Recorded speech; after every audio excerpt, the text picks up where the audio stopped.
is to empower. So one of our missions is to empower Central American students in the United States through activism, education, organizing that is rooted and founded in social change. So we are an inclusive space that is welcoming to all individuals, regardless of ethnicity, class, and creed.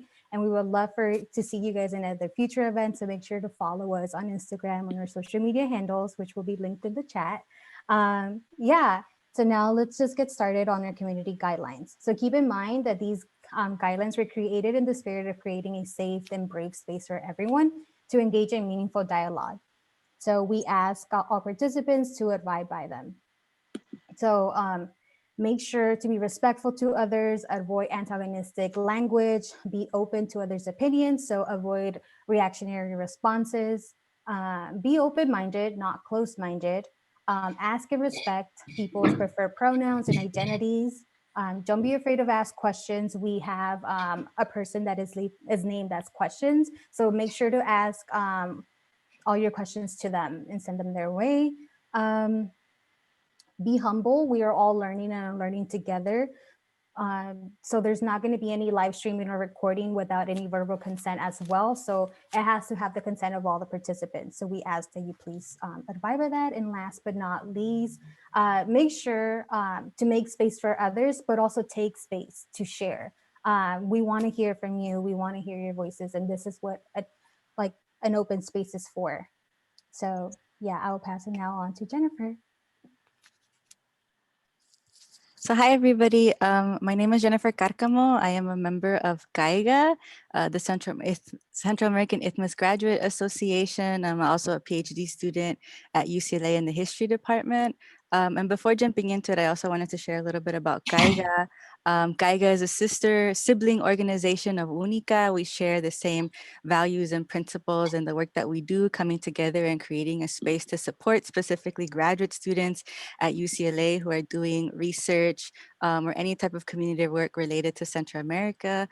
We have partnered together with UNICA as well as the Central American Studies Working Group to host this event, and we're very excited for the speakers who will be joining us. So I have the pleasure of actually introducing our guest speakers today who will be sharing with us a little bit about their work. So I will start off beginning with the author of the book that we will be talking about today, Roberto Lovato. Roberto Lovato was born in San Francisco to Salvadoran immigrants who raised him in the city by the Bay's historic Mission District. Lovato is an educator, journalist, and writer based at the Writers Greco. He's the author of Unforgetting, a memoir of family, migration, gangs, and revolution in the Americas, a recipient of a reporting grant from the Pulitzer Center. Lovato has reported on the drug war, violence, terrorism in Mexico, Venezuela, El Salvador, Nicaragua, the Dominican Republic, Haiti, France, and the United States. His essays and reports from around the world have appeared in numerous publications, including the Boston Globe, Foreign Policy Magazine, The Guardian, the Los Angeles Times, La Opinión, and other national and international publications. Before the tragedy and crisis of the war raging in El Salvador, Roberto made the difficult decision to join the FMLN guerrillas fighting the US-backed fascist military dictatorship responsible for killing 85% of the almost 80,000 men, women, and children in El Salvador during the war. In addition to chronicling social movements and the stories of organizations as a journalist, Roberto is also a longtime strategist and is a co-founder and the first coordinator of the Central American Studies program at Cal State University Northridge, CSUN. He led a team of faculty and students that established the first Central American Studies minor of any university in the United States.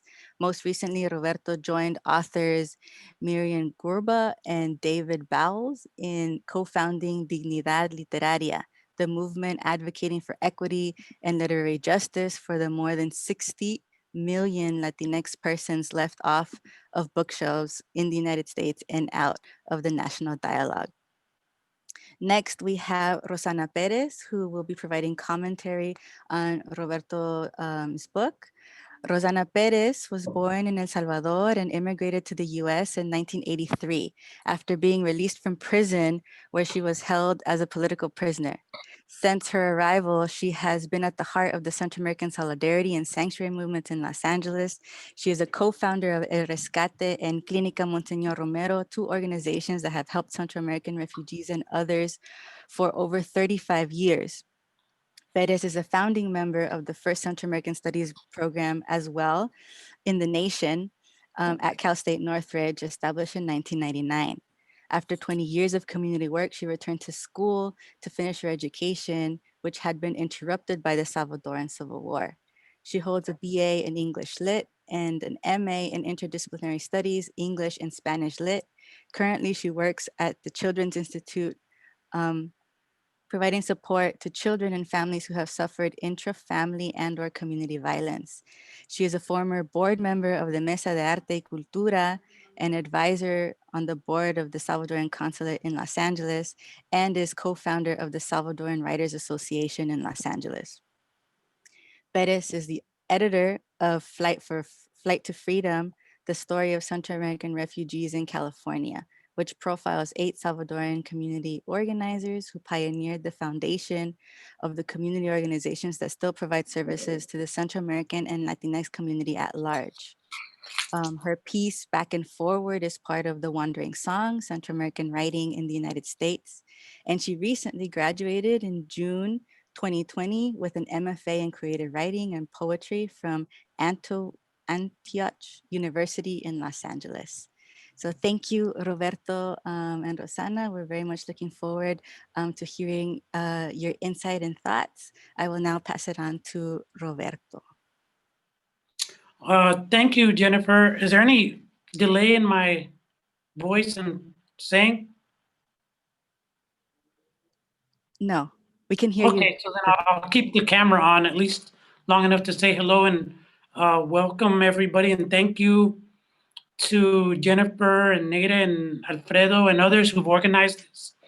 I can't tell you, coming from my perspective as somebody that was born here in the US in 1963, when I couldn't tell anybody I was Salvadorian because they didn't know what it was, from seeing the mass migration of the 70s and 80s, and then watching as we, with Rosanna, helped create the Central American Studies program, to see you all now in LA, at UCLA, where I taught for a minute,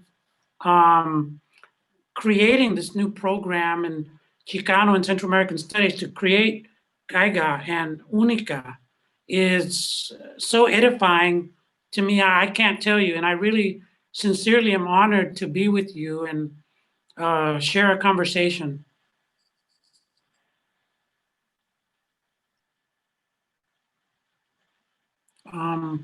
So I guess, would you like me to, I don't know, traditionally you want to start these things by reading something maybe? Would that be, Yes, that would be great. Not everyone here has had the chance to read your book yet, and I think it'd be great for people to hear a little bit and maybe inspire them to go buy the book. more than buy my book, I want to inspire the young Salvadoreñas and Centroamericanas to go tell your stories. That's really one of my main motives for this is, this is the first nonfiction book published by one of the major Big 5 publishers, HarperCollins, that's by and about Salvadoreños in the US and El Salvador. And I wrote it to incite people to go out and, have a fire in their heart and their mind to tell your stories, because your stories, I'm sure, are as badass as anything I have to say. So, as my book is a journey across time and space, and from 1930s El Salvador, right before the Matanza of 1932, to the present, which is like 2015, when I started the journey of the book after a child in an immigrant prison founded by Barack Obama, built by Barack Obama.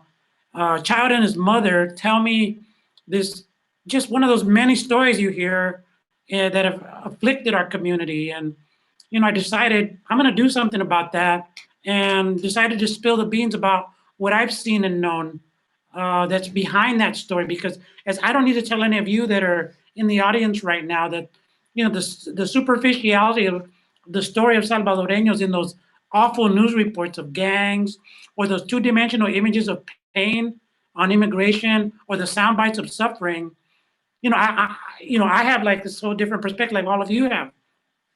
So, I mean, the other thing is I wanted to kind of counteract the main phrase that's said about Salvadorans in the English language and about El Salvador, which is from Joan Didion, a great writer, but limited in her knowledge about us. But her phrase is the best known thing about us, which is the phrase is terror is the given of the place, right? Terror is the given of the place. So I decided to write a book that said, okay, well, she was there for 2 weeks and she made this big statement about us. I said, okay, well, 56 years of my life, I have another conclusion, which is, yeah, there's terror, but love is also the given of the place and of the people. So the way I communicate the love is through just telling my story as a person here in the US and what I've seen and done. And so I'm going to take you to 1979 here in San Francisco, where I'm kind of like a quote unquote at-risk youth. You know, I'm rebellious. I'm in with this little clique of guys who we end up eventually robbing people, dealing drugs, being violent, um, uh, you know, low riding and doing fun things as well as kind of crazy things. So um, this is a brief segment of the book. So we're in San Francisco in 1979. Lalo and I hung out all morning and afternoon that sunny Saturday. The thick stainless steel chain Lalo used as a belt rattled as he walked up to the store up the street from his family's apartment on 23rd and Guerrero. Fuck that shit, man, Lalo said, lisping on the in that. I sported a tank top and a regular leather strip, not a chain for a belt. My 16-year-old body was buffed as my brothers, especially Ramon, got tired of confirming in response to my daily question, hey, Mem, do I look buffed? After doing curls, bench presses, and other lifts.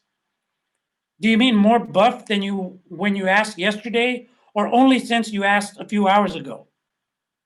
Whatever, Mem said. I was pretty buffed.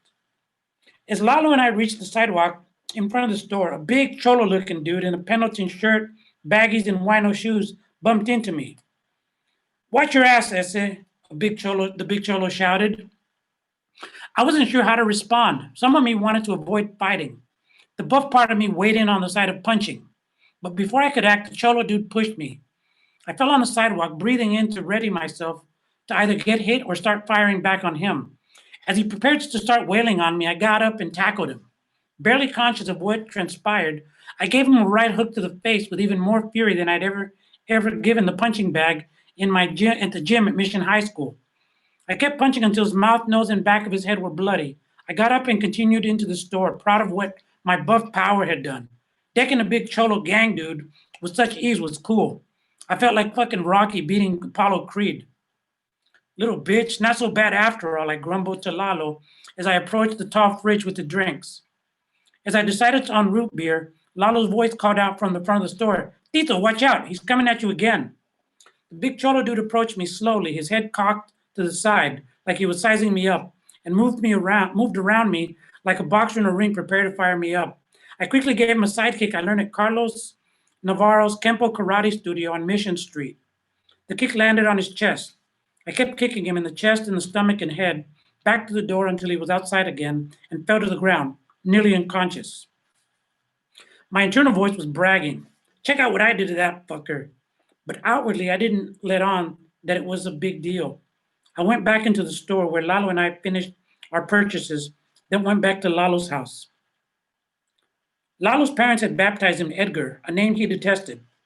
He chose Lalo as his placazo, his chosen clique name. Mine was Tito, the name my brothers called me.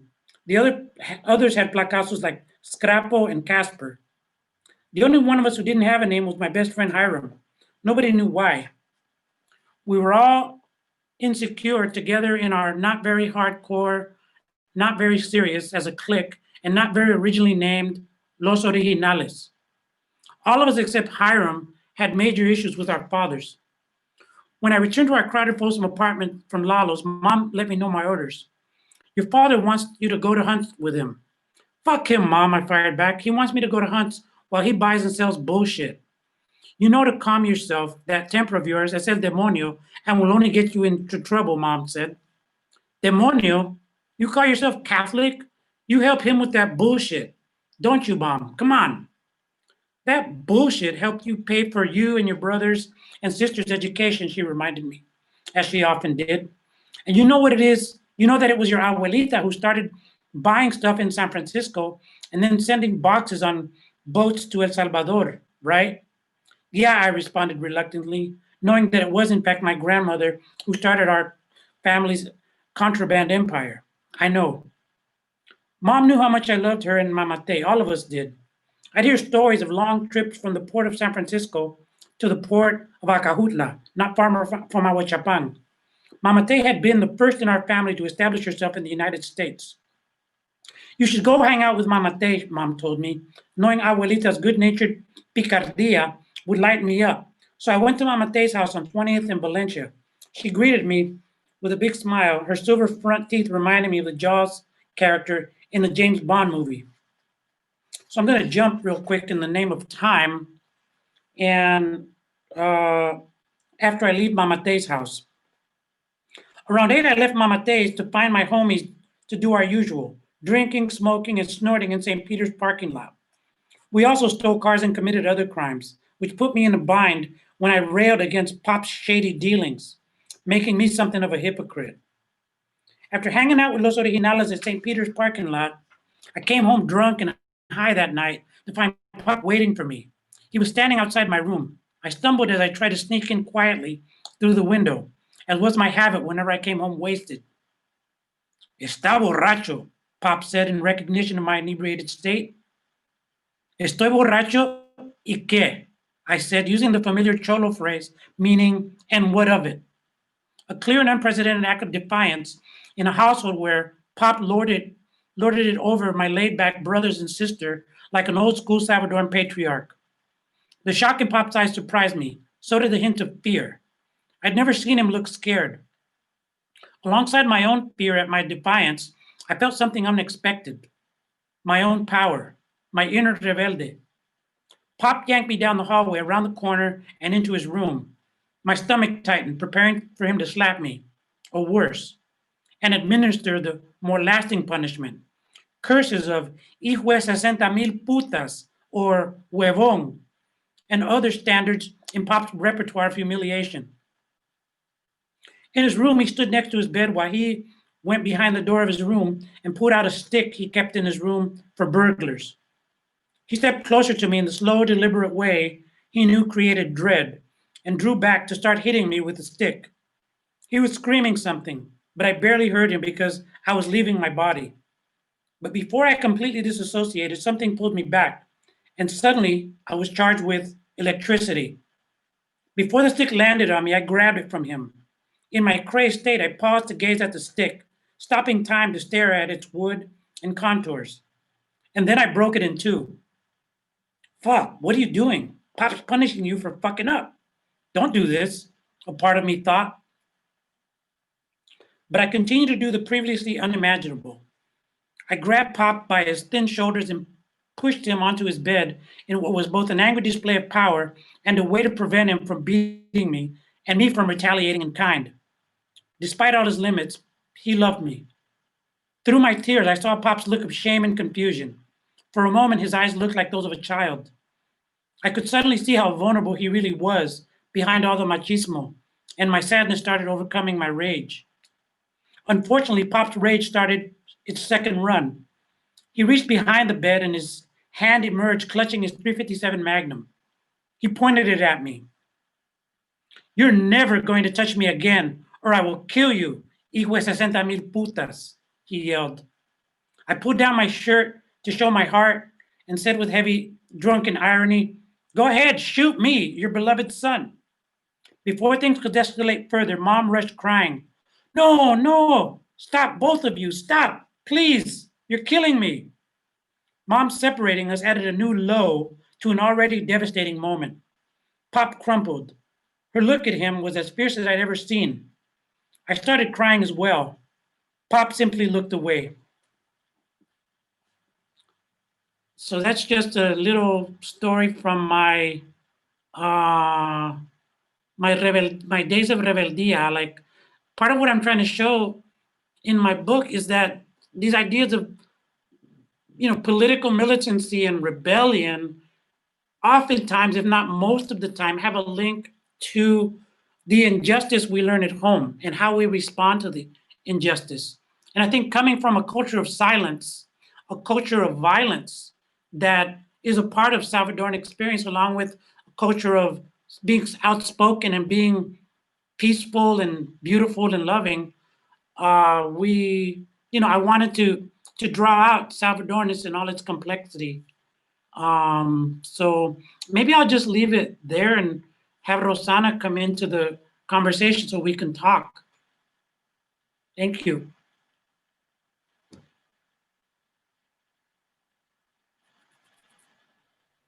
Thank you, Roberto. Rosanna, would you like to share? Okay, thank you, Roberto. And I would like to, before giving thanks to everyone, I would like to, for all of us in the conversation, to recognize and honor that we are in the Tomba land. And I also would like to invite everyone to think about your ancestors and remember, your grandparents' names, your parents' names, and bring them to the moment we are. And this is with humbleness to ask them to accompany and protect us in the path that we are. And after saying that, I would like to just for a moment think of them.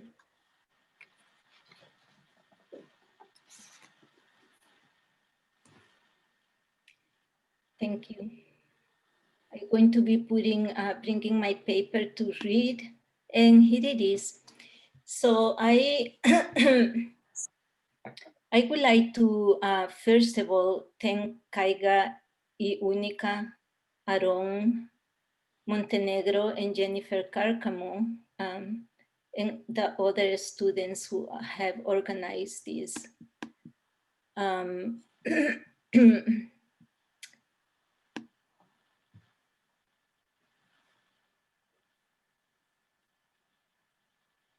Okay. For the invitation to participate in this conversation, book presentation at UCLA. Thank you to the students and the community who are with us at this time. I would like to begin by saying that it is a challenge to begin talking about a history that is in the making. Here, I'm trying to unravel the codes braided in Roberto's book, looking into my own story. First of all, Roberto, I would like to thank you for this book, which is a window into your own journey in the depths of the Salvadorian history. The community, both here in the US and in the motherland. I appreciate the way the story you present is entwined with your need for family answers and the pandemic of violence that has infected El Salvador. For the past 530 years, the conquerors imposed the rape, stolen the land, and violence since their arrival. A violence and injustice that has continued reaching immense disproportions. We have the year 1833 in which Anastasio Aquino, the king of the Nonualcos, was killed for insurrecting the people in Zacatecoluca. 1932, La Matanza, Feliciano Ama, indigenous leader, Farabundo Martí, and others assassinated for their leadership in the organizing of the insurrection in Nahuizalco, Izalco, and surrounding towns in Sonsonate and Aguachapán. Then, in the late 70s, the Civil War started. After 13 years of war, the country inherited the rage and violence of the death squads and poverty. We are still witnessing this violence that has mutated in the past 28 years after the peace accords in 1992. It is at this time in 1993 when former gang members started to get deported to El Salvador. Are they really the ones keeping the violence going on in the motherland? One could ask. In your book, the readers take a journey with you, visiting different characters in the violent reality of El Salvador, searching for answers to the silence you experience within your family since childhood. I would like to talk about those silences. I am very attracted to them and can hear loud voice in the stories like ours. There is a primal desire to know, to grasp and understanding about the realities that other people endure in their daily life with the normalization of violence. In the introduction of your book, you use the machete as an image of violence. A machete is a tool used in agriculture to clean and take care of the fields, corn, cotton, or sugarcane. It was in the 60s that La Mancha Brava used it against people to decapitate them. I see how you have referred to Heart of Darkness as a way of framing the story of violence in El Salvador. This brings me to talk a little bit about the way a book is produced, right? Which can be an exciting conversation in terms of style, content, language.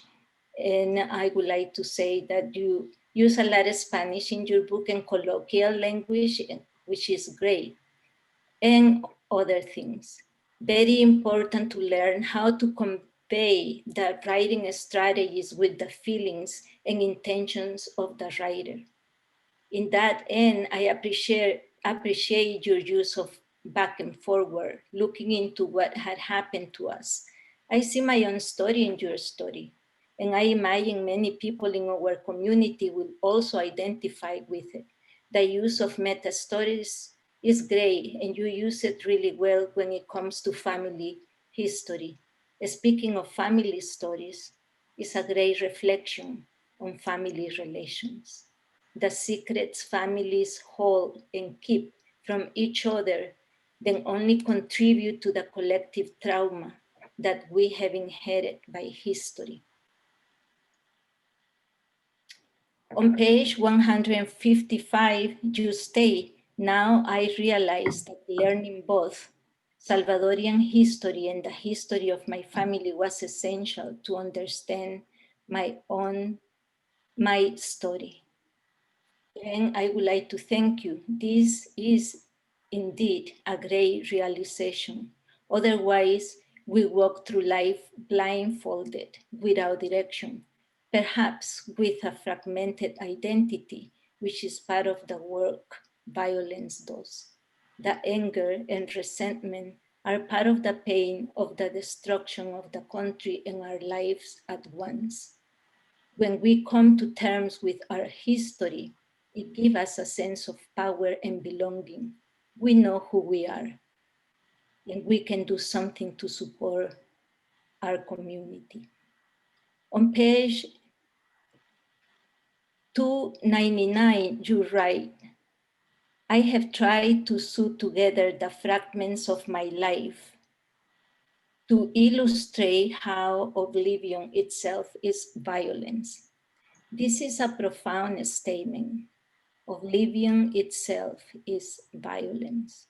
This is what has brought us together tonight, the desire to remember, to keep the light of history going at 3,000 miles of distance from the motherland, speaking in a language that is not my mother tongue, constructing history and creating the collective memory on the basis of reflecting and healing by listening and sharing our stories, looking with different eyes into the future that we are building with dignity and justice for all.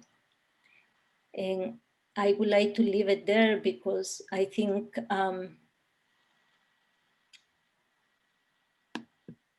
it is, a very interesting story. And it is good that we have this opportunity to talk about, to reflect, and to mirror, right? To look at ourselves and our families into that story, which is a collective one. Well, thank you, Rosanna. My old compañera, friend, co-founder, crazy person we used to hike in Echo Park with and talk about things, how they would turn out in the post-war era. Never imagined that things would turn out the way they have, but then that's the kind of the beauty of it, right? Mm-hmm. That, there's spontaneity, there's newness, even in the middle of a crisis.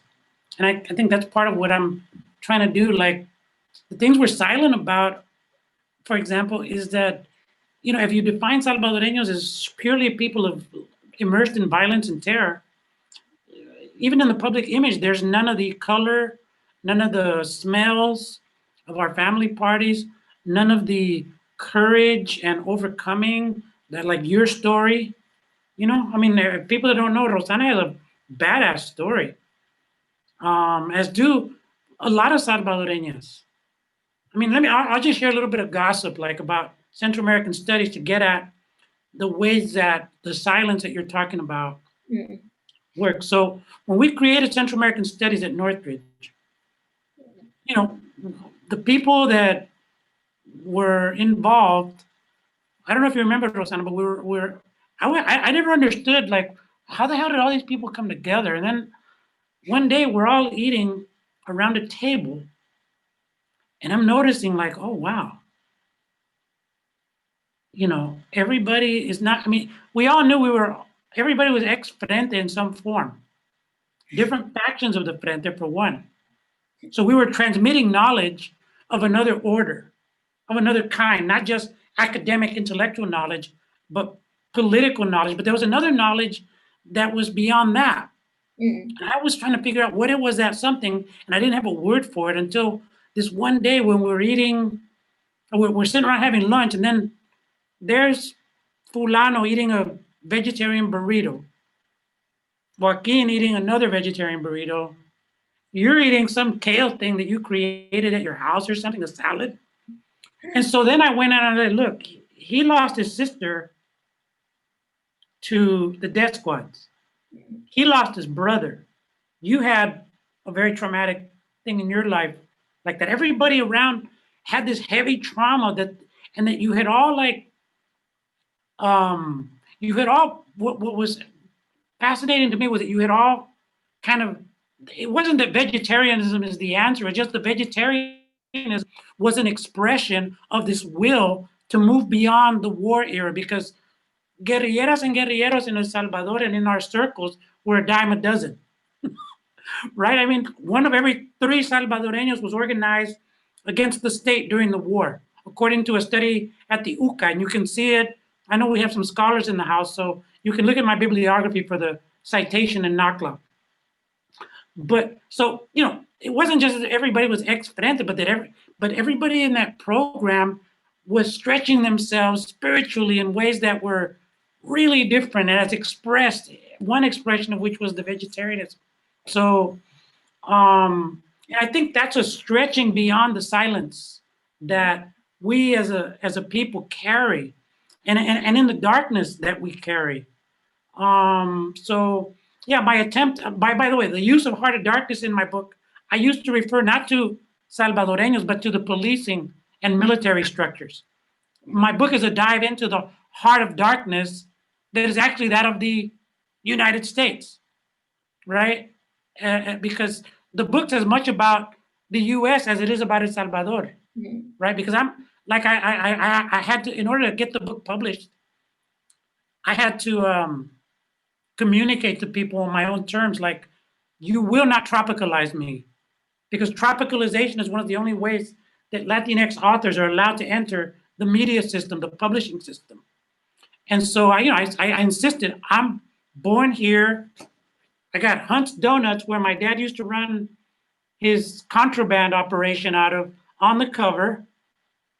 And there I am at Horseman Junior High School. So that, this story is as much about here as it is about over there. And that's the thing we need to those of us here have to insist on, because oftentimes the intensity of El Salvador and its history can overshadow our lives here in the US. And we're connected to it, but we are separate from it in daily life terms.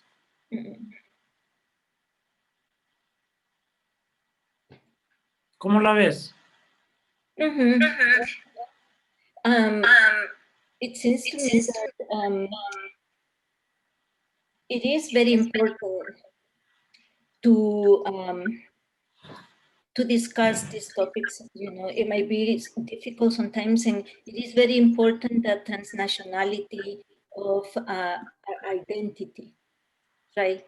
Because there are a lot of youth, students, and other youth in the community that might not know their own family history. So it is challenging for youth to talk to their parents about why they came here and how they came here, right? And a lot of times parents don't want to talk about. And that is something that you touch through the whole book, right? That's your thread in the book, the silence, until you go and try to figure out, and then your dad start talking about at the end. And that is something that help you to come to a realization, which is really important. And the way that family, right? Family is the unit of society. And if in the family there is no harmony and there is no health in communication and respecting each other, it's going to be difficult that in the community that exists, right? So it trickles all the way out. And I think that's part of, that is a result of violence. It's like, when torture has become a pandemic also in Latin American countries, right? During that period of time. And the idea of torturing someone was to break the tissue of the social tissue. And doing it individually, the family will be ostracized, right? No one talks about. So there is the silence. No one talks about, and everyone has to keep their own place and not to come together because that was dangerous. So silences have a purpose, and the purpose is to keep us divided, right? Because if we are divided, we are not strong. And to take us to a place that we are alone. But we are not. We have to be strong enough to be able to talk about whatever had happened, right? To be able to share and to be able to construct something that is strong and that is based on the truth. Because, the truth has been forever. Yeah, the machismo, the imposition, the lack of respect for people, from taking the lands, from taking everything, right? Poverty in the country. So to take the resources and have people to be on their own. But the point is how, at different periods of times in history, people has tried to come together and do something. And it happened that it gets kind of destroyed. So how can we reinvent ourselves? And that is something that how the experiences from the past are providing us tools to continue moving to the future with different eyes, with different strength to really be able to change society in a way that everyone can be respected and we have justice and dignity. And we are seeing this right now in this country, right? There has been, I looked, into El Salvador, into United States, and 2020 has been a year of exposing a lot of stuff through the pandemic, right? The violence that exists in this society is terrible. So, and we who come from countries that are is daily, right? You normalize that way of living, coming here and looking at what's going on in the Black community, right? I was looking as I was reading a book, I finished reading Cased, which is a book by Isabel Wilkerson, right? And how this society is based on caste, and I think about El Salvador and I think about the 14 families, right? And how that is also part of a foundation that has held the country down because the military has been trying to keep the interests of the rich people safe. So it's, and now it's globally, right? Everything. It is important for us to know who we are. And I think that that can be a search that is very difficult. And people has to know when you're ready to do it. And that is something that, I have been wanting to ask you because I know you have done a lot of journalism and writing and visiting places and tracking the immigration, the caravans and all this stuff. And when did you decide you wanted to do this? Because, it's a catharsis, right? To go into into yourself and look at your family. There is a lot of pain and there is a catharsis, right? There can be a catharsis if you do it in a certain way. If you do it under the wrong conditions, getting into your family can maybe not be such a great. It all depends. You have to be ready, right? I agree with you. When is your time? And I carried this large parts of this story, my family, my kind of experience with El Salvador at different phases of life, my rebellion. I carried it for like more than 30 years for most of my adult life. And then it's interesting. My journey in the book and to write the book, actually, the decision comes in 2015. I'm at the Carnes Detention Center, and I put that in a big fucking quote. Detention center, that's the language of the man. It's not, they're prisons, right? It's a immigrant prison for children and mothers in South Texas. And they were not built by Donald Trump. They were built by Barack Obama and Jay Johnson, his head of Homeland Security. So I went to Carnes to visit because of a Salvadoreña good friend of mine who in the book is named Ursula. She has another name. She's an Angelina, but she and her husband didn't want me to use their names. So Ursula and Felipe, who I named after some of the founders of the FPL, Las Fuerzas Populares de Liberación, you can look it up. Ursula and Felipe invite me to Carnes, where I meet David, a young boy of 6 years old, who was approximately the age of my stepson at the time, and his mom, Elena.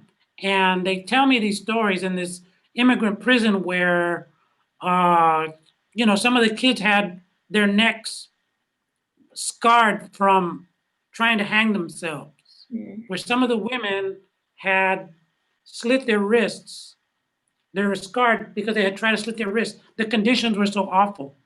So I was resisting my Salvadoranness, kind of like the way if you read Horacio Castellano Moya, Asco. That book, I don't like the book, but it's very true, right? It's a Que good hay book. partes de la experiencia salvadoreña que dan asco, the terror and all that stuff. So I was carrying that asco with the trauma and that I had seen during the war and that I had accumulated and that I didn't even know that I carried. And this child tells me this horrific story in this immigrant prison. And I decide, fuck that, man. I'm going to do something about this. And I'm going to spill my beans of my story. And there begins what I didn't know what to expect, because you don't know what to expect until you get to the other side of yourself, right? Until you get to the other side of the darkness that's in you, of the silence that we're talking about. So that's why I call my book an underworld journey into different intersecting underworlds, whether it's the underworlds of the gangs that I met at the very, very, very top of the 70,000 structures of MS-13 and 18th Street, and the very low-level gang members, or the underworld of the Frente that you and I both know, you know, and like Rosanna belonged to an organization that, a political military organization, was founded by poets, the Resistencia Nacional. And, you know, there's a beauty in that darkness that people associate with the revolutionary structure. And I knew there was not just darkness, there was beauty in there and in our families. And all these things have to be excavated, which is why I came up with, not didn't come up with, but why I chose the concept of unforgetting that I got from the Greeks. Oddly enough, I don't like to center white supremacy, you know, European Eurocentric, but the concept was so beautiful for my purposes that the journey into the underworld, according to the Greeks, required the dead to go, before they went to Hades or Elysium, they had to go into the underworld through the river Lethe, which was the river of forgetting. And so the dead had to forget who they were in life. And so the Greeks came up with this idea of unforgetting. It means non-Lethe river, aletheia. So you had to unforget. And so philosophers of fascism like Hannah Arendt would take the concept back in the 20th century to start looking at the work of what I guess we would call memoria histórica in the Salvadoreño context, where memoria histórica is the excavation of history in order to pursue social justice, in order to make los ricos, los poderosos, uncomfortable, right? We have to afflict the powerful, and memory is one instrument to do that with. So the concept of unforgetting, for these different reasons, the underworld reasons, was really fitting. And so I want to hear like about the RN more. Can you talk about that, Rosanna? Like, you know, the poetry of the revolution that often gets forgotten in our story of the revolutionary movement. Yeah, well, as you were saying, there, you know, if the FMLN was formed by 5 organizations, one of them was the National Resistance. And the poets who founded the National Resistance were Roque Dalton and Lil Milagro Garcia de la Esperanza.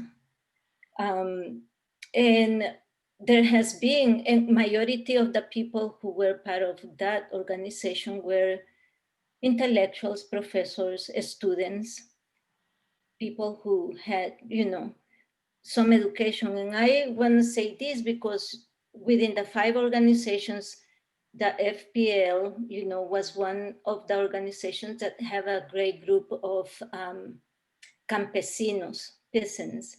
The RN also, we have some peasants and we have some labor workers.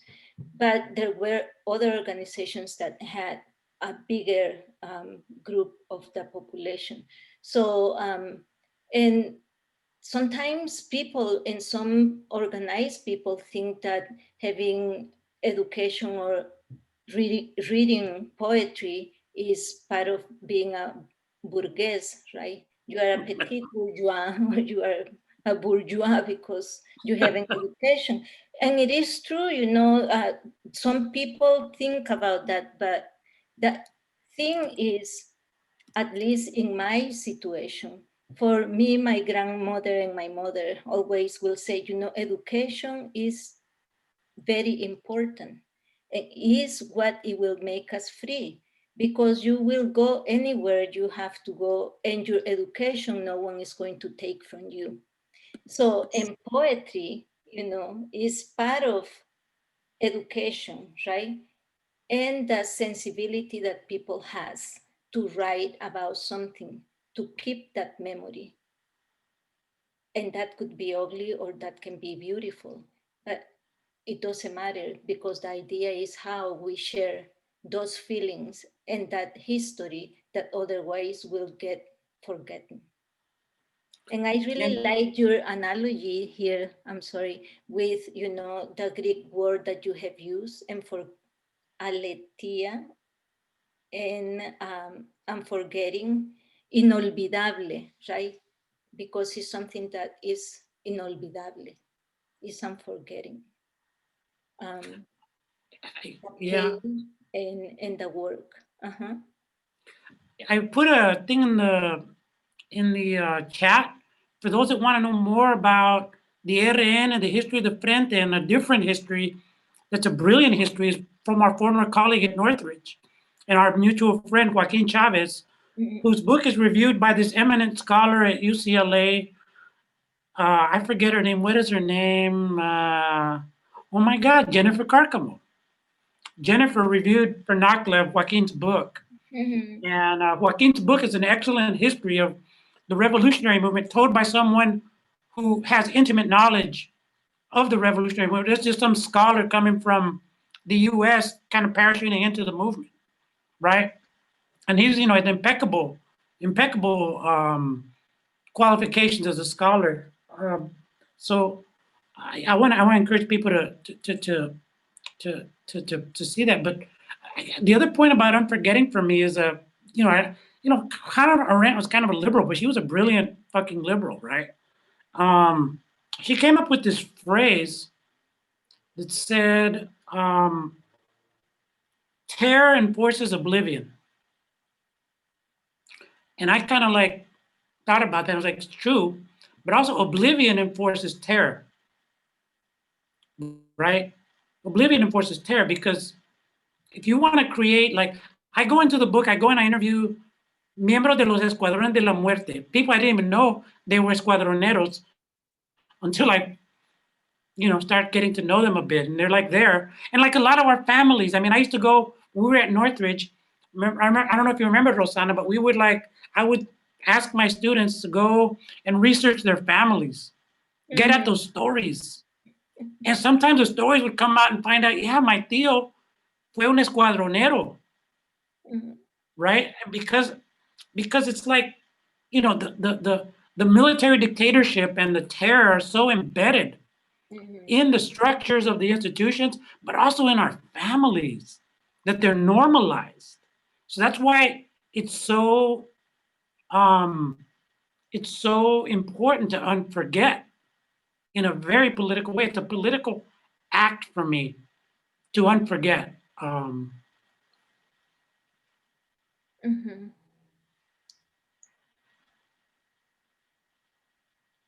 Yeah, And somebody wrote in the, go ahead.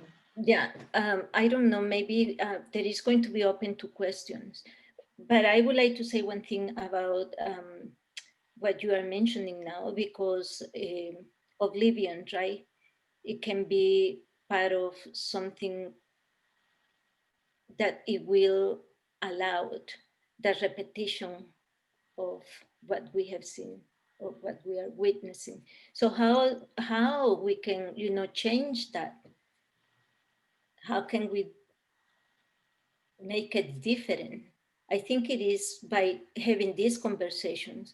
I know people in Suchitoto and Chalate in El Salvador get together, with psychologists or counselors, and they talk about, they might invite one person who is the only survivor of a family who were the whole family was killed, and they give their testimony in the community, and everyone cries, right? Because everyone sitting in that session might have a relative or more that were killed or disappeared too. And that's part of letting go and healing. And it is a long process, you know, every process is a process and takes time. And it is important to take that time if we really want to be at a different place. And it is important to take this and have these conversations so that we can understand what happened, where we are, and where are we going. And as I say, it is always a challenge because we have to reinvent ourselves. We have to learn new things. You know, like now we are, and we were laughing at the beginning, right, with the students, Jennifer, Alfredo, and everyone else, that we are all zumbeteados. Estamos encerrados y en Zoom. But we have to do something, right? We are not just going to be within the four walls of our home doing nothing and just complaining that we are doing nothing and we cannot do nothing. We can do a lot of stuff. The point is that we need to be creative and taking action, right? Absolutely.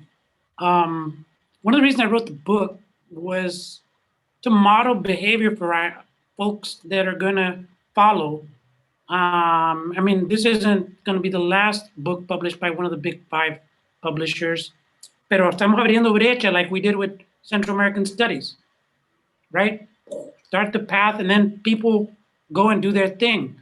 One of the things I wanted to model was to how to be militant about memory and militant about storytelling, telling our stories. Because if you look at the history of terror, violence, mass murder, mass migration, caging, all that stuff has a story element to it. They're all premised on the dehumanization of the Salvadoran people, nada menos, right? Mm-hmm. And so, like Cecilia Martinez here in the chat says, oblivion might allow repetition of terror.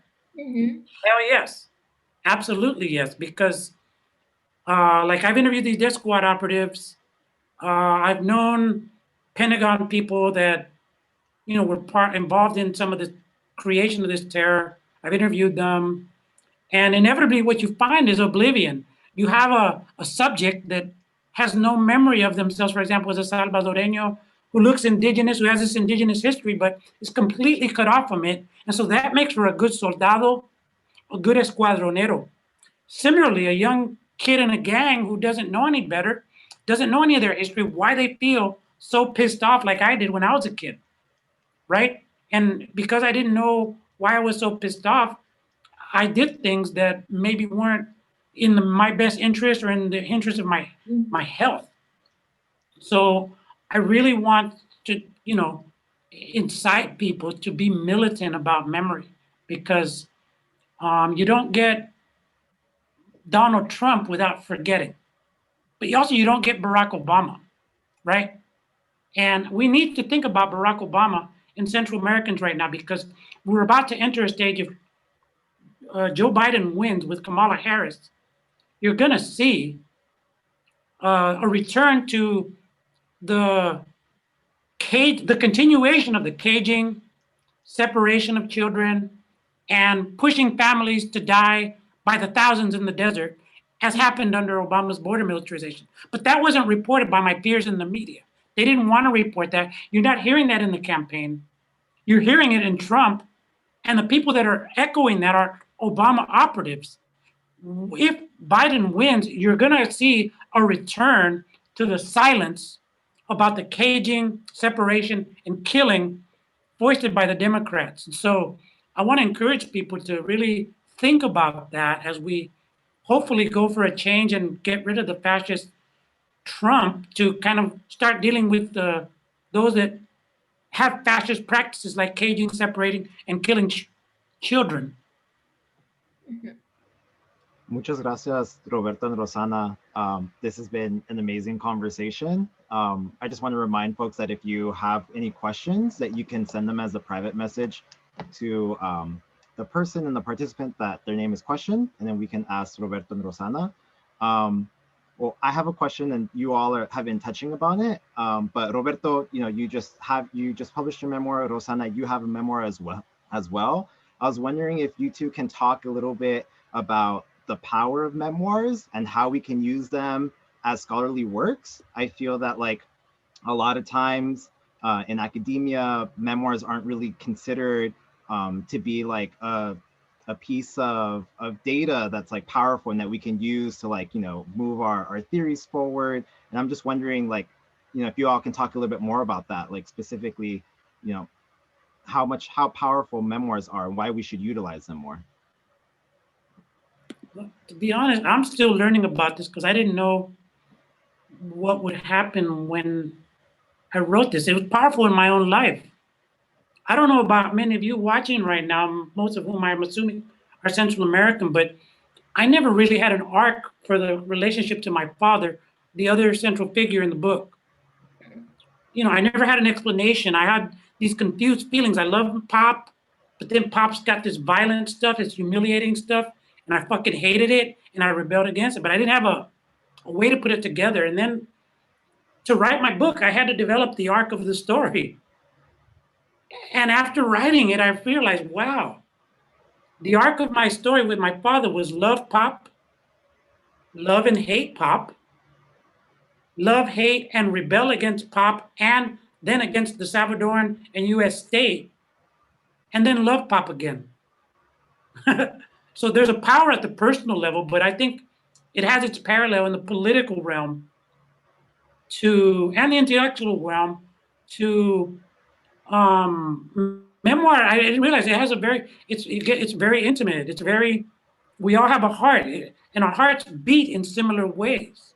And so like the idea behind poetry is to reproduce in the other the palpitations of the heart and the breaths, the pauses, the silences that we all share, and we tap into this almost like this Jungian collective unconscious if we were able to reproduce in the other the palpitations and breaths that we have in our journey.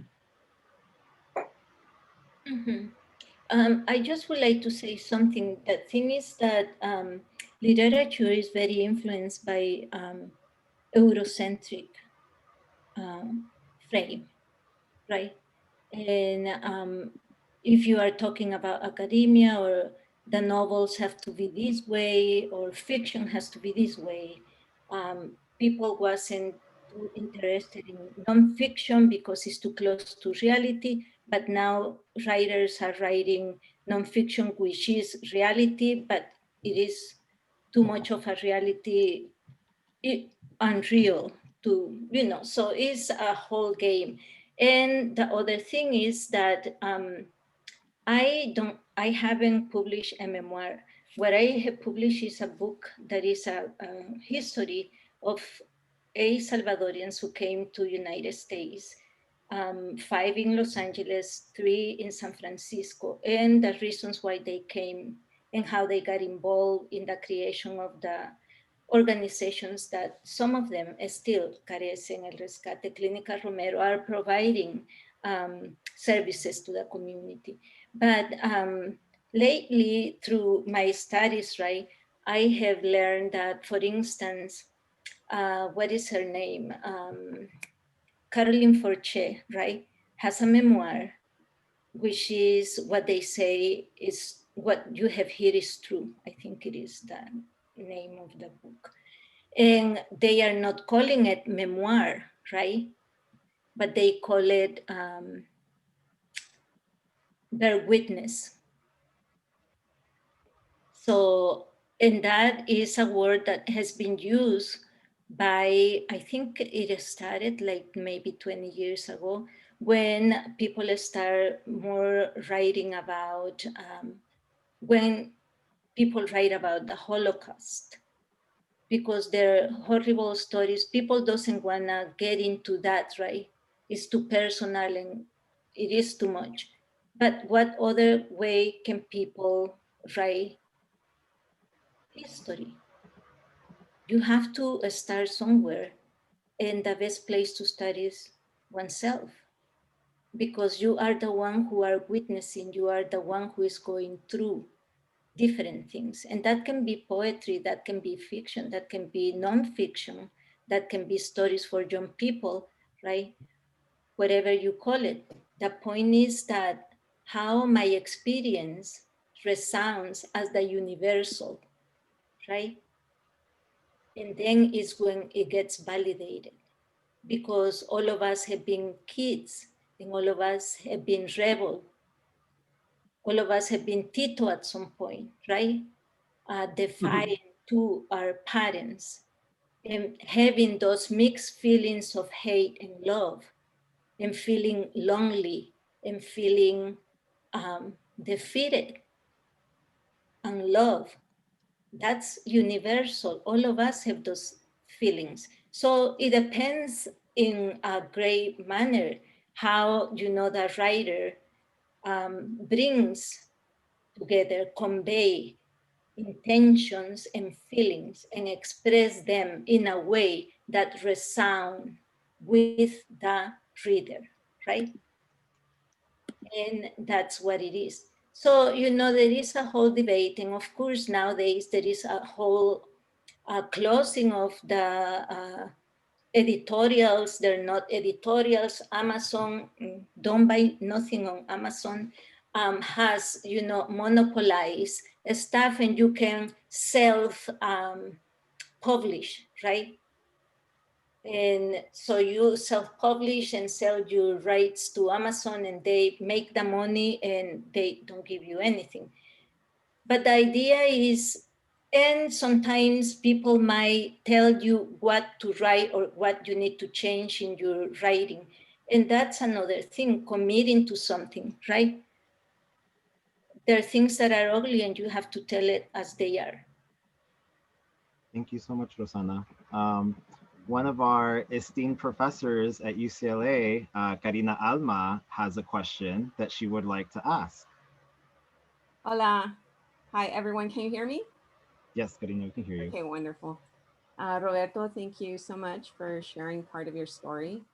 I found what you read to be really compelling and moving. I appreciate your honesty. And can you hear me? You can't hear me? Okay, I was saying I appreciate your honesty. Now I can hear you.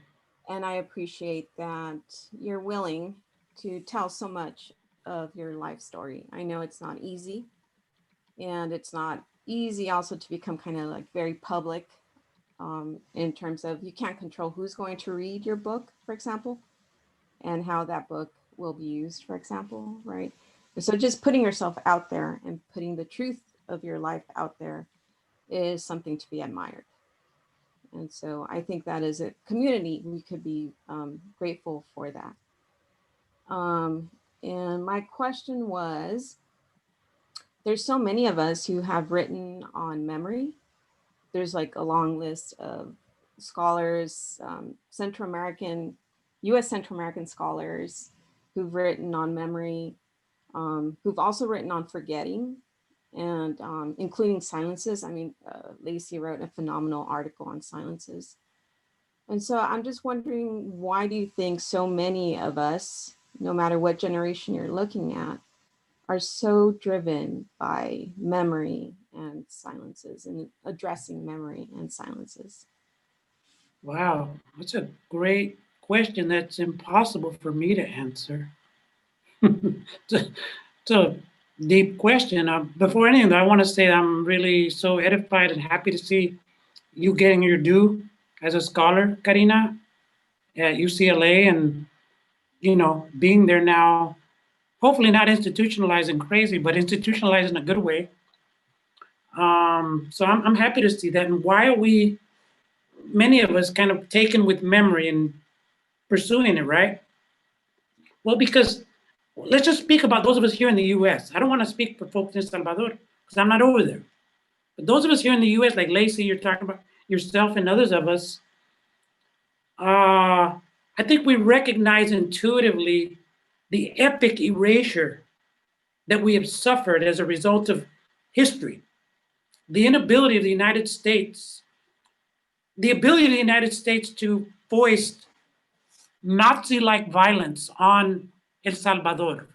Entire towns slaughtered, like in El Mozote, that I describe in the book, where half of the people killed in a matter of hours were under 12. Half of those were under 6 years old. I've seen the bones of those kids, right?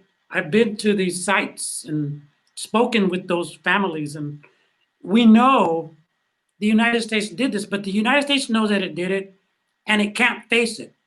The United States is in denial about its history in Central America in particular, and in Latin America generally. So, and that's not just a Republican right-wing Trump thing, that's a liberal Democrat thing as well. And so I think that spectrum of denial works not just in politics, but in literature. Like, you don't have Salvadorans telling their own story in the big five publishers. You have Valeria Luiselli, elite Mexican, who, went to India, Thailand with her father, the diplomat.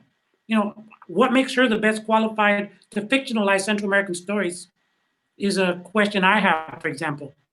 So you have all these different things in literature and politics, in media, where I did a study of the 2018 child separation story that I mentioned in the book, and I found that hundreds of stories, the most popular story, one of the most popular stories of 2018, was the separation story by Trump.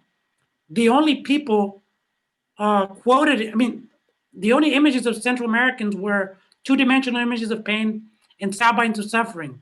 There were no Lacey Abregos quoted in the story. There were no Karina Olivas quoted. There were no Larissa Cuadra, Marta Arevalo, Zulit Carescens here. There were no nothing.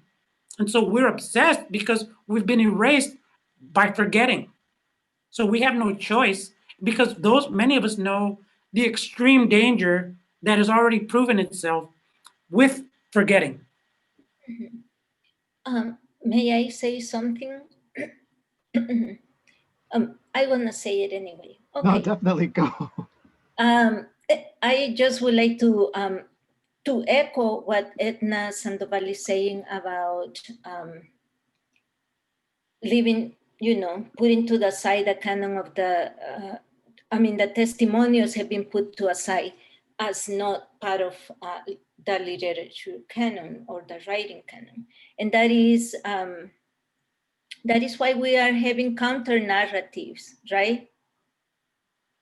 I wrote a paper about that for my graduation. What are the counter narratives? Are the people's story? Is what Roberto is writing, is what all of us are writing. And when Roberto said to everyone, hey, and I said also, everyone has a story to tell, please tell it. It can be oralidad, right? Oral histories. Who cares? We have to tell our story and to be part of a larger dialogue, because people in United States, like in many other countries in the world, have no idea, but we live in United States, so we'll talk about United States, have no idea or reference or about the history of El Salvador. And they have all these misconceptions, right, about who we are. And as I was saying the other day, Salvadorians, we are beyond the pupusa power, we are beyond the cerveza pilsener, beyond, the MS Tortin. We are more than that. But the way that we are portrayed is on those ways, and people believe that. But that is not what we are. It is part of our history, and we embrace it. But we are more than that.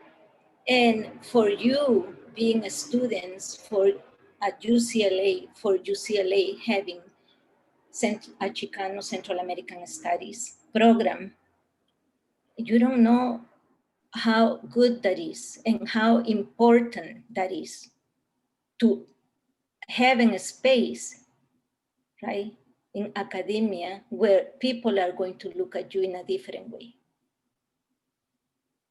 And then it is up to all of us to make that difference. And when Roberto talks about being militant, it is like being transparent, right? Who you are and what you have to put at the table. And opening spaces is very important because, you know, here there are so many spaces that are closed that we have been opening little by little since we got here, right? And we have gone places and we have more places to go. And that's not the moon because, you know, conquering other places is not a good idea. We have a lot to do where we are. And that's part of being creative. And that's part of writing our stories and history. And that is part of, if they don't allow us, well, we are going to open up those spaces so that we can be part of that mainstream and be recognized as what we really are. Muchas gracias. I think this leads perfectly to a question that Dr. Lacey Abrego had. Lacey, would you like to ask your question? Yes, yeah. Actually, it felt like Rosanna understood me before I even said anything. But first, I want to thank all of the students who made this happen. Thank you so much. And I also want to say I've always known him as Lovato. So Lovato and Rosanna, just to say that you two have always been very special members of a community that I think of as siempre abriendo caminos, you know, siempre abriendo caminos por todos lados, trying to figure out how to make space for more of us. And I value greatly the work that you've done in so many different spheres. And I teach your work and I, you know, engage with all of the projects that you put forward. I'm thinking about students, right? I'm thinking about this moment in a lot of ways.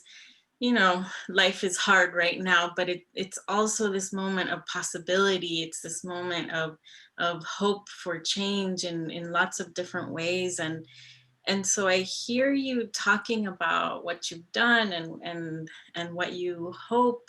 And I guess I want to hear more specifically how do we encourage students to move forward in this moment? For Rosanna, I'm thinking, you kind of alluded to this already, but very specifically, given everything that you've lived through in your life and all of the work that you've done out of so much love for this community, what is your hope for students? What, you know, as you see these spaces opening up, and I think of not even just the institutional ones, but also the virtual ones where people are connecting, and what is your hope for them, for this generation? And then for Lovato, you said that we need to be militant about storytelling and militant about memory. And that, you know, to my mind, that can mean a lot of different things. What do you think it means? How do you think of the specifics that go into being those descriptors? Y gracias. Dale, Chana. Oh, ok, gracias por darme la batuta. Bueno, yo pienso, I think that for the students, are you asking specifically? I think the students need to study, right? And be serious about, because sometimes, you know how they call professional students, got into school and never get out of school? No, it should be like consistency. You get into school, how long is this program, and try to make it at the time that it is, because that's very important. You have something to offer. You know, it's about what is that I have to offer, to learn, and to keep providing to others. I think research will be a good thing for students to do, right? Going and researching about history, visiting El Salvador, visiting communities in other states, in United States, see how people live, writing, collecting, right? We always talking about putting stuff together so that we can have an archives, put together an archives, go and visit the Museo de la Palabra, right? In El Salvador, how we can figure out ways to provide the resources for students here to have a place to go and look at history. I don't know, there might be, I know UCLA has an archives. I know Northridge might have, Cal State LA, right? So it is important to create those spaces because they don't exist. There might be production of books here and there, or might be what I want to call information from Solidarity and Sanctuary Movement, but how to organize all of that can be a tool of education and reference to the students.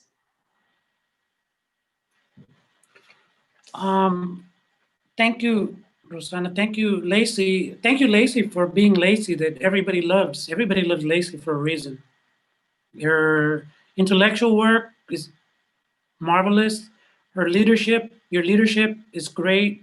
And I just want to encourage all of you to support Lacey by recognizing she has limited resources, as unlimited as the love she has for all of you that she shows. She has limits. Her hair's getting whiter. Se está empezando a pintar el pelo, Lacey. I don't want to gossip too much, but let us just say, I'm kidding. But we need to preserve Lacey in her youth as a resource that she is for our community, along Karina and the other scholars, and understand that I know because I was in that care seat at Northridge, and it's that's why I'm bald now. I'm kidding. So the question is specifying what being militant about memory and militant about storytelling is, and I'll relate it to your other question about students, because I think we are in now deeply, and we're going to continue to get more deeply into this epic moment in the history of the human race, right? You all are growing up at a time nothing like what Rosanna or I were growing up in, wherever your country of origin. You're growing up at a time of enormous disruption of everything. And I think Trump plays to that in the way he attacks all the different institutions, for example.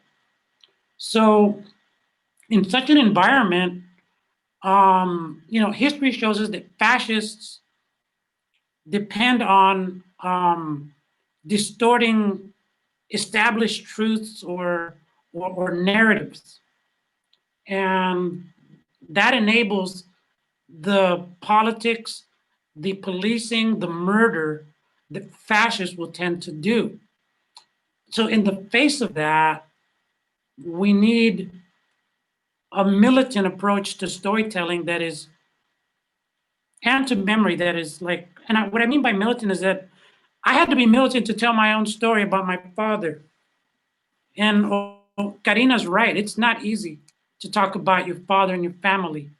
And we're always trying to raise up our family in these positive ways when sometimes it's not so positive what happens in our families. And we have to be courageous and militant, like Rosanna was during the war, like many of us were, where era el todo por el todo, and having an attitude of like revolución o muerte. I mean, I put the term revolution in my subtitle because all the other words like family, migration, gangs, they have like what's called search engine optimization value for the publisher to sell books. The word revolution doesn't have that much search engine optimization value, but I insisted on putting it in there because that's one of the por qué, the why. Mm-hmm. And so to be specific, like in terms of storytelling, being militant, you have to be very well prepared to tell your own story and that of your family. There's a poem I would encourage people to read by Adrian Rich, diving into the wreck, where you can see, you know, the way that somebody going into the underworld of the sea of civilization has to prepare themselves. Or in your case or my case, we have to equip ourselves to look at the abyss, and the abyss is going to look right back at us. Like in the case of such a profound history of violence that Central America and El Salvador in particular lived. So I retained a therapist, for example, before I embarked on the journey on my book. That was me being militant to look at myself. I also mapped out the emotional terrain and the political terrain and the narrative terrain together, anticipating that I was going to look at the abyss and that it was going to look back at me. So those of you that you're facing a world that's in deep, a world that's in deep abyss. So you're going to, instead of looking away from the world, you're going to have to find and equip yourself with narrative techniques to tell a story, maybe through the mirror and not looking at it directly, like, you know. So that's where mythology and symbolism and other tools of the narrative trade come in, where you can get at the abyss and the thing that could destroy you if you look at it for too long, and look at it indirectly, right? So that's just a little bit of the example of what I'm trying to get at.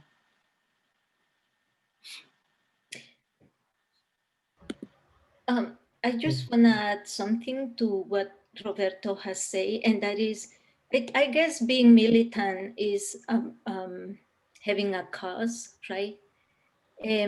I think for me has been a utopian cause, right? In the search of justice, dignity, equality for all. And to create a better society is an ongoing process. It's like you don't get to the place and we are here. No, it is an ongoing. It's like when you go to school, you never end studying. You graduate and get a certificate, a diploma, but you have to continue reading and doing things to improve yourself. So that is being militant, you know, to be part of an organization that you believe on something. And what is that something? Social justice, equality, respect, dignity. So how is I take it? And writing about activism without romanticizing it, because there is nothing romantic about, you know, being in a revolution. It is romantic in a way, but it is very saddened to see your friends disappearing and to see your friends being killed. But the point is that that's part of that militancia, that belief on something bigger than us and better for all. So Thank you. I believe Nestor has a question from the audience. Yes, thank you, Roberto and Rosanna, and thank you so much for being here. I got a couple questions. One of them being the theme of silence is really important to share. As you both mentioned, it weaves in across generations. How do you think our stories can reach the new generations of Central American migrants, especially at detention centers right now?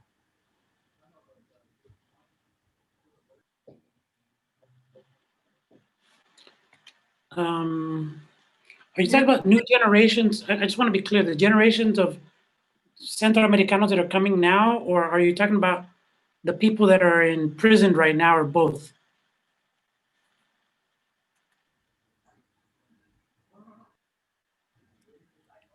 I believe both. Both. Good question, difficult to answer. How do you get to the new generations? You're going to know better than I do.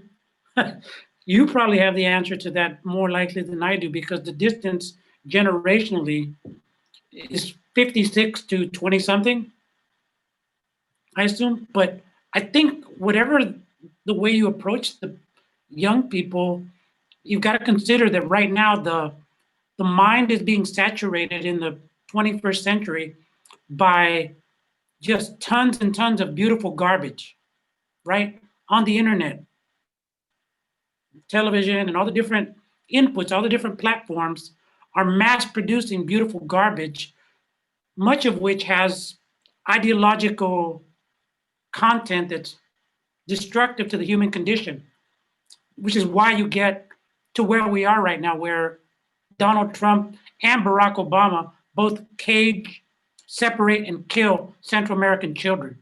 So whatever you do, you've got to compete with a system that hides that with beautiful garbage. So it's got to be tight. It's got to be really powerful. It's got to be as beautiful as it can be. That's what I try to do with my book. I don't know if I succeed, but así le di yo. I think that's kind of the way I approach it. Mhm. Thank you. And thank you, Uh, Carla. Yeah, go ahead, Rosanna. Mhm. I just want to say something about this because it's very important, and your question is really important at this moment.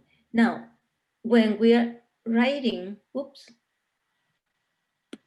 is Roberto talking? No.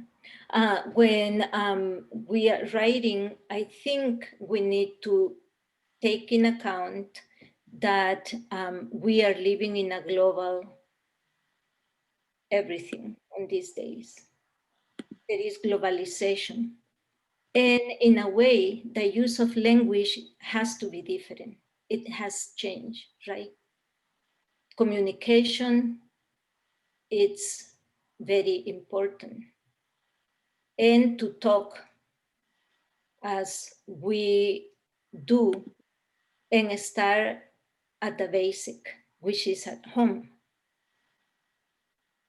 A lot of times people doesn't talk in their homes. You know, there is all the Black Lives Matter. How many people are talking about racism? And we face racism in our country. People doesn't want to be related to indigenous blood or Africana blood, right? So how we talk about issues that are important, how you talk about issues that are important to you, to your family, to your friends, to your community. You have to start at the basics. And then by talking to people and being a good listener, you will be a good writer. And as we have learned in school, right, Roberto, you have to read and read and read and continue reading and read like a writer. And that means to engage in the text because the text is full of silences. But if you find what the silences are saying to you in that text, you are going to be learning a lot. And it's the same when you listen to people. You have to listen to people with intention of listening to what that person is saying, and you will discover a lot, and you will be able to write in a better way. So I think it is great. Start for the basic. What is important to you? Thank you. Thank you. And thank you, Carla, for asking that question. Another question Jenny is asking is, writing a book can be an overwhelming process. Roberto, what was your process in selecting personal stories that are relatable and correlate to the Salvadorian experience?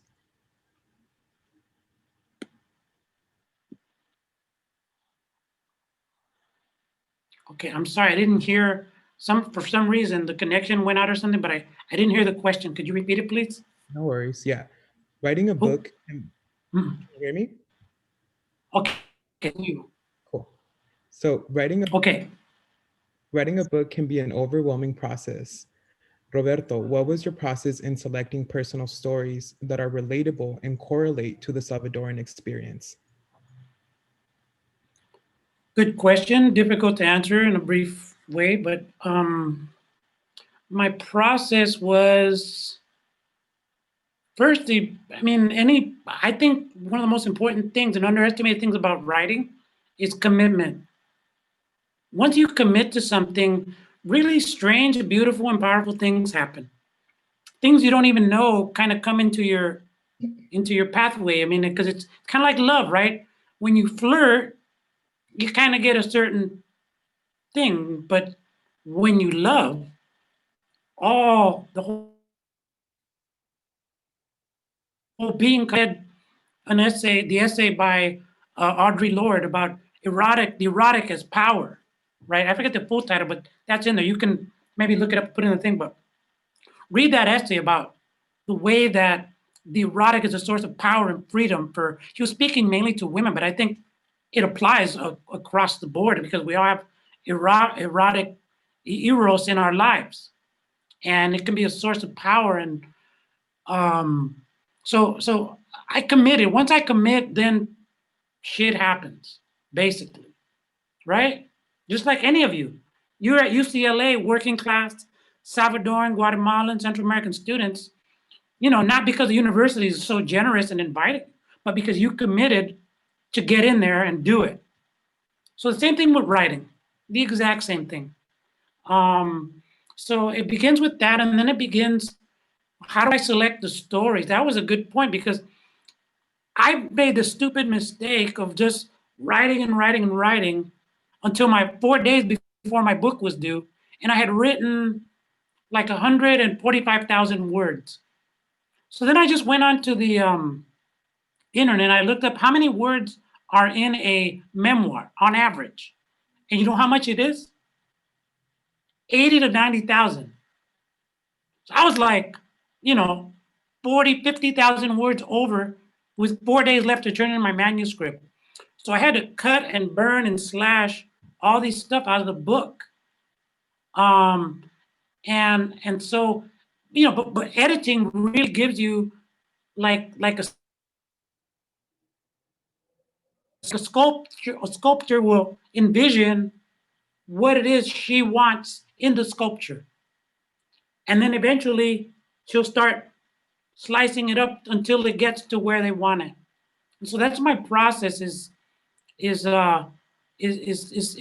picking and choosing, making sure that all the heavy stuff of El Salvador and the history that I lived through, that my father went through, that my family went through, was kind of like the dark velvet background against which I put the power, the beauty, the sublime things of the Salvadoran experience that became like the stars that shine against the dark background of our history. So I made sure it was beautiful to the degree that I could. And that was one of the most main organizing principles, was prioritizing the beautiful because we've got enough ugliness in the stories people tell about us.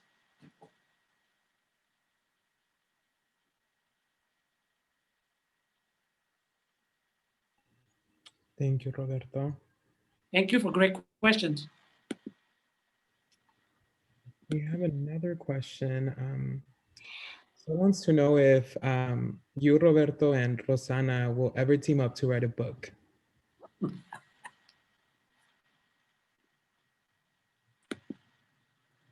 Well, go ahead, Rosanna. Oh, okay. May you please repeat the question? Sorry. Yes, no worries. They were asking if you and Roberto ever plan on collaborating on a book. Hey, that can be great.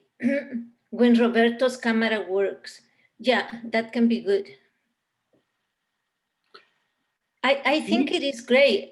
It should be more work of collaboration, to tell you the truth. I think it is very important that unfortunately we live in a culture that promotes a lot of individuality and all this competition, and there is no need for that. I think we need, the more we try to get together, the better will be off, right? The better off will be. That's the thing. So instead of trying to, oh, my story is better, like champion pain, my thing is better than yours. No, all of us have something to say. Let's put it together and say it, right? I think it will be important. We might do it. Absolutely. Actually, we've already collaborated on a book, on Rosanna's book and on my book. Rosanna's book was offered to me originally by Henry Ramos, the editor of the series. And I said, you know what, a person who would better write this is Rosanna. And we started talking about it, and then Rosanna took it to where she took it. By the same token, Rosanna and a bunch of other scholars, including Lacey, including Jorge Cuellar, including Steve Osuna, and a bunch of others who are in El Salvador, Joaquin Chavez, and activists. And I have like 6 pages of acknowledgements. And I had to fight my editors because they wanted 3 or 4. But because, like Rosanna's saying, writing itself is a collective act. And we have to be transparent about that. And I think that's kind of the good news, that we don't have to write alone. We're never writing alone. We're writing in a shared language of a shared history in a shared moment. So yeah, I mean, I could see, I want to collaborate with Rosanna and with other folks in more kind of shared byline kinds of ways. So absolutely. Thank you. Gracias. One other question that Michelle wants to know is, Roberto, was writing this book healing? What did you gain? I'll just point, Michelle is her name? Yes. Michelle, I just point to go talk to my father, Don Ramon Lovato. My father, after I wrote the book, one day he's in his living room. You know, he's like 98 years old now, but this is like when he was about 96, 97. And he says, "Mire, mijo, quiero preguntarle algo. I want to ask you something." Uh-huh. Mire, ¿qué le pasa? What's wrong? What's going on with you? What do you mean, Pop? Bueno, lo siento más suave. I feel you softer. Oh, well, ¿por qué? Why do you feel like that? I said, well, probably because I wrote a book about you're in my shit and I'm kind of over it. And we both laughed and we shared that. You know, and we shared a lot. My father cried when I interviewed him about things that I interviewed him about. And I'd never seen my father cry. I cried throughout the process of writing my book. I looked as deep into the abyss as I could look, whether it was my father's history, my mom, who's the subject of my next book, or whether it's going to mass grave sites, talking to families disappeared, talking to escuadroneros, being persecuted by escuadroneros, looking at the war, looking at there's so much to cry about in our history that I had to really prepare psychically for the journey that I knew I was going to have to take of memory into all these accumulated stuff. But in the process, again, I got to see what the psychologist Carl Jung calls the gold that's in the dark, right? Because if you go into the dark, you can often, if you prepare yourself in the ways that I'm suggesting, you can find on the other side of the dark the gold that you've been denied by your history and by yourself because you don't want to look at it, because that's what trauma does, right? Trauma is that which is so powerful you cannot look at it directly. So you have to find that indirect way of looking at the dark. So yeah, I feel so much healthier and, you know, softer and more illuminated than I've ever felt in my life. So I don't know if that happens with everybody. That happened for me.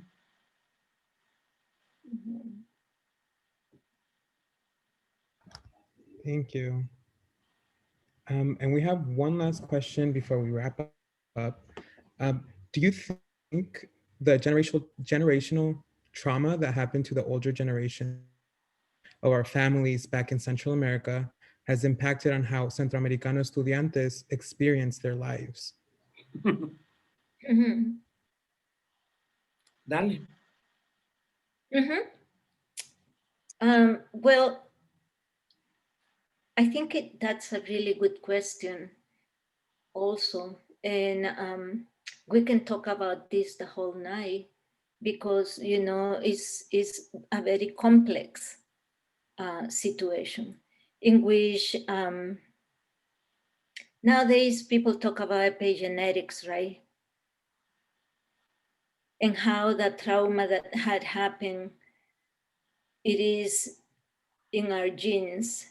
And even for kids who haven't been exposed to the situation, they will develop some acknowledge And I have been reading about the body also, and how the body has its own memory.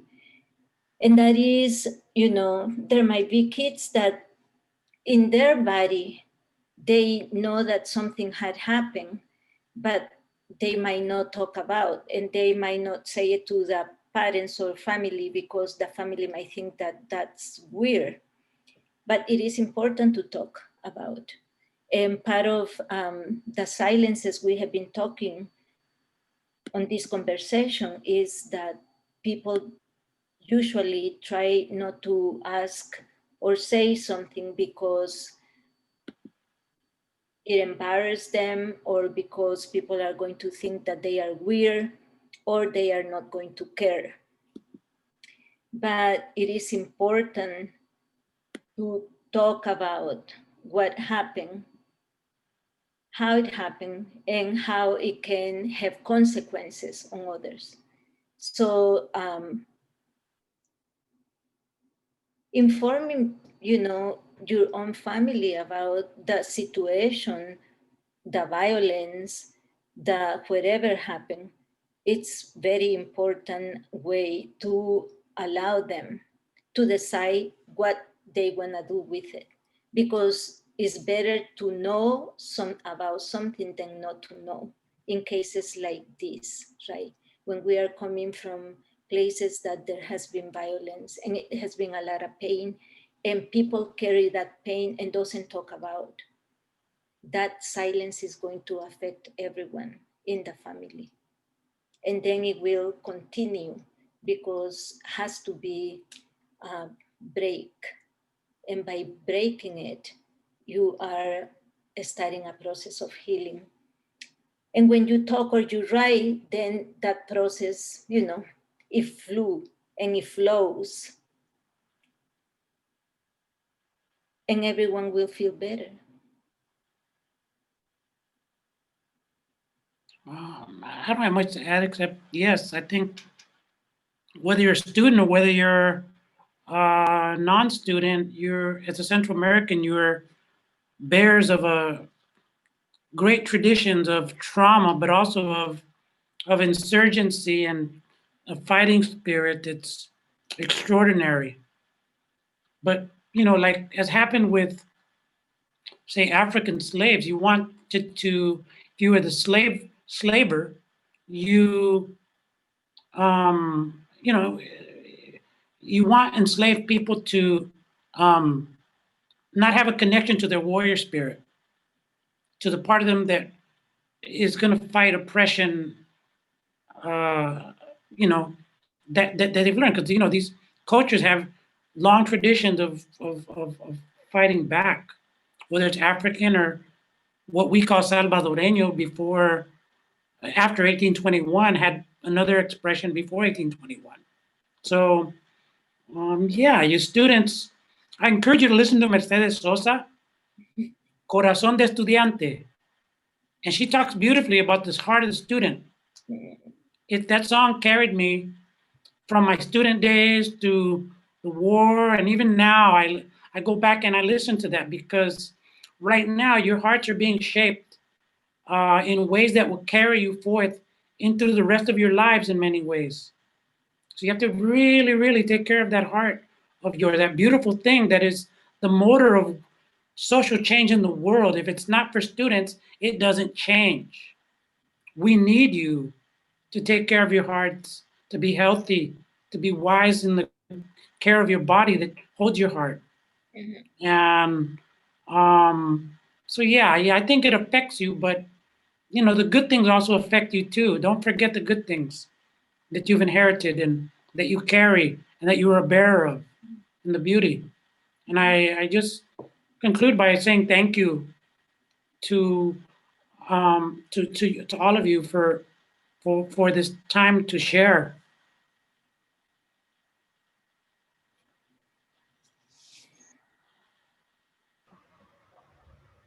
Thank you. Thank you so much, Roberto and Rosanna. I think Will has a couple of words to close us out. Thank you, Alfredo. Okay, so that concludes our conversation for today. on behalf of Caiga, Unica, and all of the student-led labor that went into coordinating this event. I wanted to first and foremost thank our speakers, of course, Roberto and Rosanna, for sharing virtual space and time with us to discuss these very important and timely issues. And of course, thank you to everyone who was able to join us today. It was really great. Now, before we log off, I wanted to just really quickly put in a quick plug about 2 upcoming events that are going to happen in the Mundillo of Central American Studies at UCLA. The first is this Friday, October 30th. Caiga will be hosting a virtual spooky happy hour. The link for the RSVP is in the chat. I believe it was just sent. So join us by bringing your favorite spooky cocktail and getting to know other Central American grads. And then the second event is going to be on Wednesday, November 18th, and will be in honor of Garifuna Settlement / Solidarity Day. We will be focusing on Garifuna autonomy and supporting OFRANE, which is La Organización Fraternal Negra de Honduras. So please keep an eye out on all various social media pages for details over the coming weeks. And that's it. Thanks so much for joining us tonight and have a great night. Thank you. Thank you. Thank you for the invitation. Cuídense.